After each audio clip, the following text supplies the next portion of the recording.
Assalamualaikum warahmatullahi wabarakatuh. Perkenalkan, kami dari kelompok 6A akan mempresentasikan resume jurnal terkait dengan judul Effect of Alternative Sweetener and Carbohydrate Polymer Mixture on the Physical Properties, Melting, and Crystallization Behavior of Dark Compound Chocolate. Next.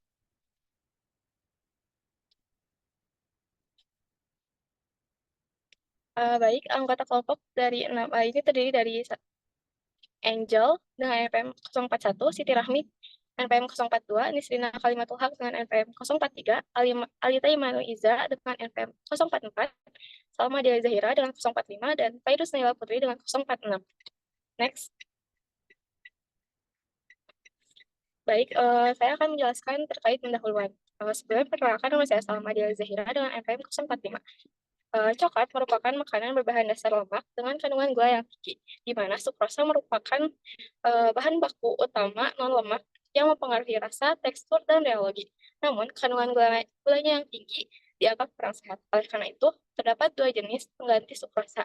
Yang pertama ada high potency sweeteners atau HPS atau pemanis intensitas tinggi, yaitu merupakan gula yang memiliki tingkat pemanisan tinggi tetapi tidak memberikan volume terhadap coklat. Yang kedua ada bulk sweeteners atau pemanis bulk. Terdiri dari polyols yang terdiri dari erythritol dengan 0 KCl dan 60% rasa manisnya dari sukrosa. Yang kedua ada mannitol dengan yang mengandung rendah kalori yaitu 2,4 KCl per gram dengan 50% rasa manisnya dari sukrosa.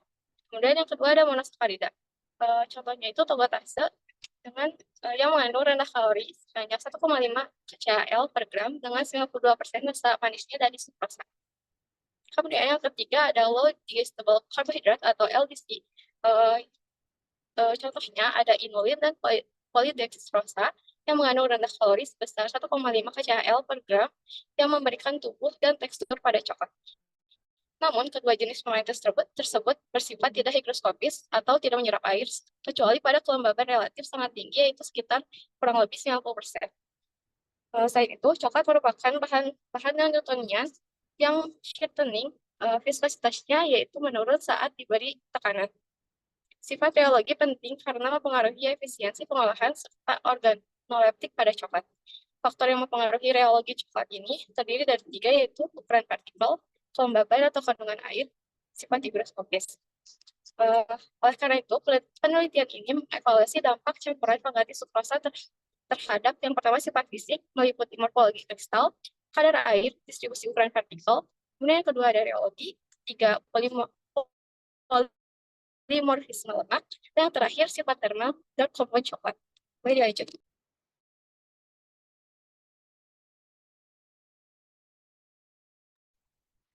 Baik, selanjutnya saya akan menjelaskan materials and methods dari penelitian ini. Sebelumnya perkenalkan, saya Nisrina Kalimatul Haq dengan NPM 043. Yang pertama adalah produksi dark compound coklat. Bahan-bahan yang digunakan dalam pembuatan dark compound coklat ini adalah sukrosa, erythritol, mannitol, tagatosa, inulin, polydextrosa, minyak inti sawit terhidrogenasi, bubuk kakao, cocoa butter, lecitin kedelai, dan isopropanol. Langkah-langkah untuk membuat dark compound coklat ini yang pertama adalah digiling gula alternatif sukrosa, digiling menjadi halus dan diayak. Lalu lelehkan lemak yaitu cocoa butter dan minyak inti sawit terhidrogenasi. Selanjutnya campurkan cocoa butter yang dilelehkan dengan minyak inti sawit terhidrogenasi, lalu digiling dan campur seluruh gula, bubuk kakao, dan 2/3 campuran lemak selama 4 jam. Lalu ditambahkan sisa lemak dan diaduk hingga rata selama 2 jam. Selanjutnya coklat cair ditempa secara manual dan dicetak, dituang ke dalam cetakan dan dinginkan pada 10 derajat Celcius selama 30 menit. Lalu untuk penyimpanannya itu dilepas dari cetakan dan disimpan pada 7 derajat Celcius selama 2 minggu. Yang terakhir adalah analisis kelembabannya dengan cara diperiksa kandungan air setelah 2 minggu penyimpanan. Untuk formulasi campuran pemanis alternatif dan polimer LDC diperoleh melalui uji sensori sebelumnya dengan kode formulasinya yang pertama adalah SUC atau sukrosa, lalu RYL yaitu erythritol dan inulin, ERYP yaitu erythritol dan polydextrosa, MANL yaitu mannitol dan inulin, MANP mannitol dan polydextrosa, TAGL yaitu tagatosa dan inulin, dan TAGP yaitu tagatosa dan polydextrosa. Next. Lalu yang kedua ada analisis struktur, yaitu kekerasan atau gaya maksimum yang dibutuhkan untuk menembus sampel dari dark compound coklat diukur dengan texture analyzer dengan parameter tertentu. Gaya kompresi maksimum selama penetrasi dinyatakan sebagai kekerasan sampel. Selanjutnya ada distribusi ukuran partikel. Alat yang digunakan adalah master sizer 3000 dengan prinsip mengukur ukuran dan distribusi partikel berdasarkan bagaimana mereka menyebarkan cahaya. Proses ini melibatkan dispersi coklat dalam pelarut isopropanol. Kemudian, partikel-partikel akan terpisah dengan proses sonikasi selama 2 menit. Yang keempat adalah sifat rheologi. Prosedur ini melibatkan penggunaan rheometer untuk mengukur perilaku aliran coklat cair di bawah kondisi terkendali dengan adanya tegangan geser internal. Model Casson digunakan untuk menganalisis data agar didapatkan parameter rheologis utama seperti yield value atau energi yang dibutuhkan agar coklat mulai bergerak dari keadaan diam dan viskositas aliran coklat. Terakhir diukur thixotropi atau seberapa mudah coklat dipindahkan dari keadaan istirahat. Next. Sebelumnya izinkan saya melanjutkan teman saya. Perkenalkan, nama saya Alita Imanuiza dengan nomor NPM 044. Yang nomor 5 yaitu sifat leleh. Sifat leleh coklat hitam dianalisis menggunakan DSC dengan pemanasan 0 hingga 70 derajat Celcius. Dan data seperti T onset, T peak, T onset, serta delta H melt dihitung otomatis dengan perangkat lunak. Jadi sekitar 5 mg dari setiap sampel dimasukkan ke dalam panci. Panci tersebut disegel secara hermetis, lalu dipanaskan dari suhu 0 hingga 70 derajat Celcius dengan laju pemanasan 5 Celcius per menit. Pada penelitian ini digunakan panci aluminium. Kemudian yang keenam, polimorfisme. Transformasi polimorf pada coklat hitam dianalisis menggunakan XRD dengan radiasi CU-K pada sudut 20 theta 10 hingga 30 derajat. Jarak antar bidang kristal diukur dan dibentuk polimorf ditentukan berdasarkan nilai D spacing khas dari lemak kakao. Jadi sekitar 5 gram sukrosa dan pengganti sukrosa yaitu seperti eritritol dan serpihan coklat digunakan sebagai sampel. Serpihan coklat disiapkan dengan memotong permukaan coklat menggunakan pisau bedah. Semua sampel dianalisis pada suhu 20 theta antara 10 derajat hingga 30 derajat Celcius dengan pemindaian 1,5 derajat per menit. Identifikasi bentuk polimorf dilakukan berdasarkan ciri-ciri despacing dari lemak kakao, yaitu bentuk Y, D sama dengan 3,7 per 4,19 angstrom, bentuk alfa, D sama dengan 4,24 angstrom, bentuk beta, D sama dengan 3,8 hingga 4,3 angstrom, bentuk beta, D sama dengan 4,5 per 4,6 angstrom. Yang ketujuh, analisis mikrostruktur. Mikrostruktur coklat diamati dengan mikroskop cahaya terpolarisasi setelah sampel dilelehkan, didinginkan selama 4 jam, dan difoto pada perbesaran 100 kali untuk melihat struktur kristalnya. Sekitar 10 mg coklat cair diletakkan di atas kaca objek mikroskop yang telah dipanaskan menggunakan 55 derajat Celcius. Gambar PLM diambil menggunakan lensa objektif 100 kali setelah kaca objek disimpan pada suhu ruang selama 4 jam agar partikel mengeras. Yang ke-8, analisis statistik. Data dianalisis dengan uji one-way ANOVA dan uji 2K 95% kepercayaan menggunakan SPSS V23. Analisis dilakukan 3 kali. Hasil disajikan sebagai rata-rata kurang lebih simpangan baku. Data dianalisis dengan one-way ANOVA dan uji 2K menggunakan SPSS V23 ini dilakukan 3 kali. Hasil disajikan sebagai rata-rata kurang lebih simpangan baku. Boleh, next.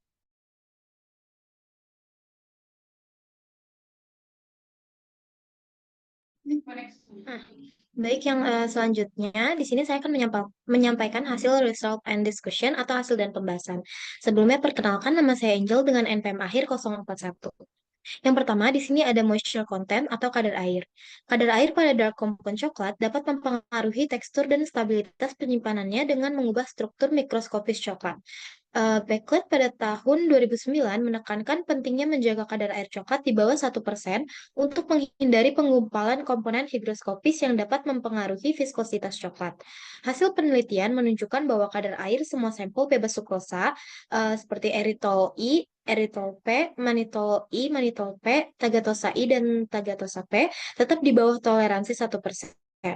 Sampel bebas sukrosa memiliki kadar air yang secara signifikan lebih tinggi daripada sampel yang mengandung sukrosa, yang menunjukkan bahwa campuran pengganti sukrosa memiliki higroskopisitas yang lebih tinggi dibandingkan sukrosa dan menyerap lebih banyak air. Di antara sampel bebas sukrosa, sampel yang mengandung polidextrosa memiliki kadar air yang secara signifikan lebih tinggi daripada sampel yang mengandung inulin, baik pada eritritol, manitol, maupun tagatosa.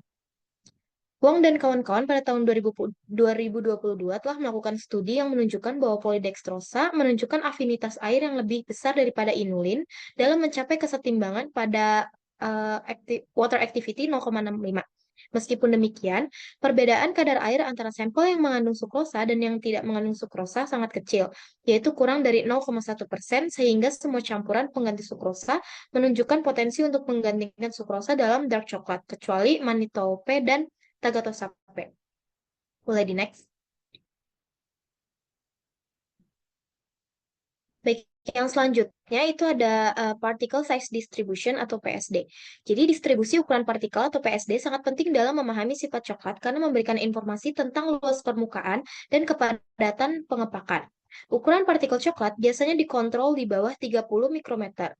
Apabila melebihi ukuran ini, produk akan memberikan rasa atau sensasi kasar di mulut. Untuk mengkarakterisasi ukuran partikel, digunakan parameter nilai D90 dan juga luas permukaan spesifik atau SSA. Hasil penelitian menunjukkan nilai D90 dari semua sampel berada di bawah batas toleransi 30 mikrometer. Sampel sukrosa memiliki nilai D90 terbesar dan SSA terendah di antara semua sampel. Hal ini menunjukkan bahwa sampel bebas sukrosa memiliki ukuran partikel yang secara signifikan lebih kecil daripada sukrosa, sehingga meningkatkan kepadatan pengepakan dan luas permukaan yang tersedia untuk interaksi partikel-partikel. Karena tidak ditemukan tren spesifik antara campuran pengganti sukrosa, perbedaan ukuran partikel dapat dihasilkan dari proses penggilingan dan kurang terkait dengan struktur molekulnya. Rom, Bome, dan Skorka pada tahun 2018 juga menyatakan bahwa ukuran partikel pengganti sukrosa dipengaruhi oleh kecepatan putar dan intensitas penggilingan selama produksi. Boleh di next. Yang selanjutnya ada sifat rheologi. Kason plastic viscosity adalah sifat kekentalan fluida non-Newtonian yang memiliki karakteristik tertentu. Pada kasus ini, kason plastic viscosity merupakan aliran coklat yang berhubungan dengan gesekan internal coklat. Kason plastic viscosity dalam penelitian ini berkisar antara 2 dan 4,5 PAS. Nilai hasil Kason yang berhubungan dengan energi yang dibutuhkan coklat untuk mulai bergerak dari keadaan diam mencirikan kemampuan retensi bentuk, pencetakan, atau pelapisannya. Nilai hasil Kason sampel dalam penelitian ini adalah antara 38 dan 103 PA, yang tidak berada dalam kisaran yang telah dilaporkan sebelumnya oleh Eichmann dan Beckett pada tahun 2000, yaitu 4-35 PA. Perbedaan tersebut mungkin disebabkan oleh tidak adanya pengemulsi dalam formulasi penelitian ini, karena pengemulsi penting dalam mengurangi interaksi padatan terdispersi dan menurunkan viskositas sampel. Pada gambar ditunjukkan bahwa semua sampel bebas sukrosa memiliki viskositas plastik yang jauh lebih tinggi daripada sampel yang mengandung sukrosa, yang menunjukkan bahwa lebih banyak gaya diperlukan untuk mempertahankan aliran coklat dalam sampel bebas sukrosa daripada sampel yang mengandung sukrosa. Hal ini berhubungan dengan perbedaan particle size distribution tadi. Dengan PSD yang sempit dan nilai D90 yang lebih kecil, sampel bebas sukrosa memiliki kemampuan pengepakan padat yang lebih tinggi dan luas permukaan spesifik yang lebih besar untuk interaksi partikel-partikel. Peningkatan titik kontak antara partikel dapat meningkatkan gesekan internal dan menyebabkan peningkatan viskositas plastik. Tiksotropi juga merupakan parameter yang penting dalam mengkarakterisasi rheologi coklat karena menunjukkan tingkat aglomerasi dalam sampel yang dapat dipengaruhi oleh komponen coklat. Hasil tiksotropi menunjukkan bahwa penambahan campuran pengganti sukrosa dapat mempengaruhi penggumpalan dark compound coklat. Hal ini dapat dilihat pada sampel yang mengandung eritritol, yaitu eritritol inulin dan juga eritritol polidextrosa, dan sampel yang mengandung tagatosa, yang menunjukkan perilaku tiksotropik yang lebih tinggi daripada sampel yang mengandung sukrosa. Hal ini mungkin disebabkan oleh penambahan lebih banyak uap air oleh sampel yang mengandung eritritol dan tagatosa, yang menyebabkan peningkatan penggumpalan partikel dalam sampel tersebut. Saputro dan kawan-kawan pada tahun 2017 menyatakan bahwa kadar air yang tinggi dalam coklat hitam dapat menyebabkan penggumpalan partikel sehingga mempengaruhi aliran coklat. Yang selanjutnya akan dilanjutkan oleh rekan saya.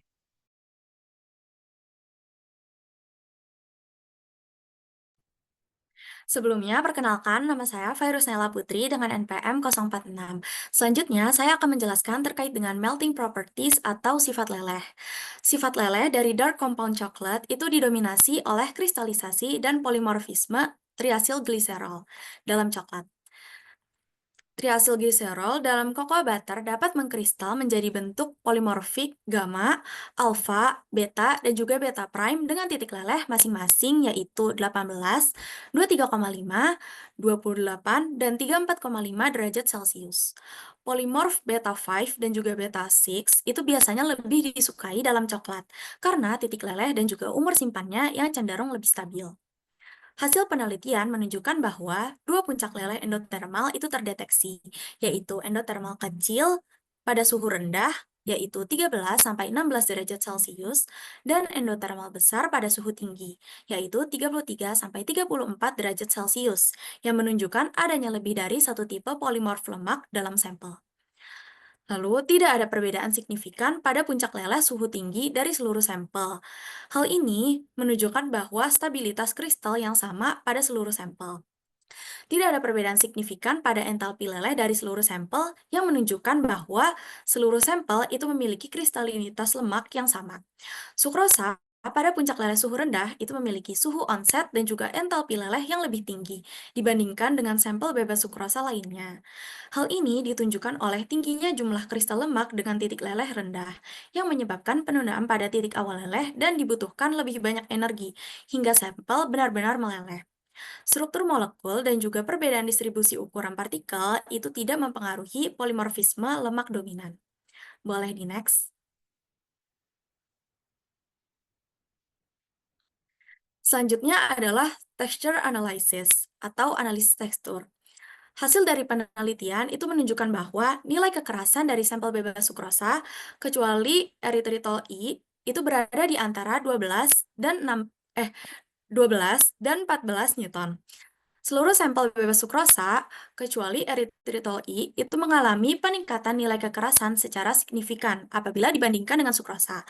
Hal ini disebabkan oleh ukuran partikel yang cenderung lebih kecil dan distribusi partikel yang lebih sempit. Hal ini mengarah kepada peningkatan kerapatan partikel padat dan interaksi antar partikelnya. Erythritol I itu menunjukkan nilai kekerasan sedikit lebih rendah dibandingkan dengan sukrosa. Hal ini disebabkan karena pengaturan suhu yang buruk, sehingga menyebabkan peningkatan kristal lemak dengan titik leleh yang rendah. Tagatosa, baik yang dicampur dengan inulin dan juga polidextrosa, itu memiliki potensi yang lebih tinggi sebagai pengganti sukrosa karena memiliki nilai kekerasan yang menyerupai sukrosa. Boleh di next. Selanjutnya adalah polimorfisme. Polimorfisme adalah kemampuan coklat untuk membentuk berbagai jenis kristal cocoa butter yang dapat mempengaruhi rasa, tekstur, dan juga kilau pada coklat.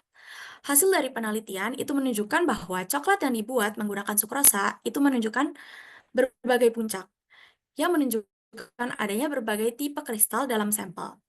Puncak kuat pada D sama dengan 4,58 dan juga 4,52 angstrom itu menunjukkan adanya polimorf beta sebagai kristal utama. Lalu puncak lemah pada D sama dengan 4,26 dan 4,35 angstrom itu menunjukkan adanya polimorf alfa dan juga beta prime pada sampel. Puncak tersebut dapat dideteksi pula pada seluruh sampel bebas sukrosa, menunjukkan adanya polimorf lemak yang sama pada seluruh sampel. Pada sukrosa, terdapat polimorf gamma yang terdeteksi pada puncak lemah. Hal ini disebabkan karena kurangnya kesesuaian antara HPKO atau hydrogenated palm kernel oil dan cocoa butter karena perbedaan pada triasil gliserol. Sampel bebas sukrosa itu tidak mengandung polimorf gamma, sehingga polimorfisme lemak cenderung lebih stabil. Dan yang terakhir adalah microstructure analysis atau analisis dari struktur mikro. Sampel yang mengandung sukrosa itu memiliki ukuran partikel yang lebih besar apabila dibandingkan dengan sampel bebas sukrosa. Terdapat variasi minimal pada ukuran partikel sampel bebas sukrosa. Ukuran partikel kecil itu menyebabkan interaksi antar partikel yang luas, sehingga dapat meningkatkan nilai kekentalan atau Casson yield value dan kekerasan coklat. Manitol, baik yang dicampur dengan inulin ataupun polidextrosa, itu memiliki bentuk kristal yang memanjang, sehingga kurang cocok digunakan sebagai pengganti sukrosa.